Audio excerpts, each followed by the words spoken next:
Tunakataa nini? Ushoga. Hatutaki nini? Ushoga. Kama wewe unajijua ni Mtanzania afu shoga, tafuta nchi yako. Hatutaki ushoga, mnatuharibia vijana wetu. Tunakataa nini? Ushoga. Hatutaki nini? Ushoga. Tafuta nini?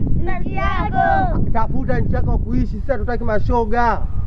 Hatutaki ushoga. Kama unajua wewe shoga, tafuta nchi yako. Hatutaki ushoga. Hatutaki nini? Ushoga. Hatutaki nini? Ushoga. Tafuta kama wewe shoga, tafuta nini? Nchi yako. Limeisha hilo.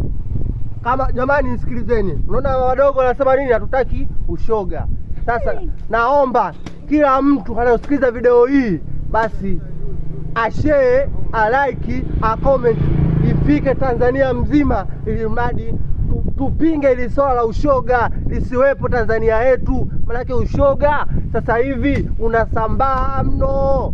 Hatutaki ushoga. Kama unajua ushoga unaingiliwa kinyume na maumbile, basi tafuta nchi yako.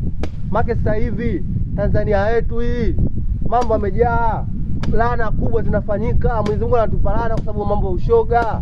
Umeelewa? Kama unajijua wewe, katafute nchi yako. Hatutaki sisi nchi yetu tuharibie. Hatutaki nini? Ushoga. Imeisha wadogo zangu.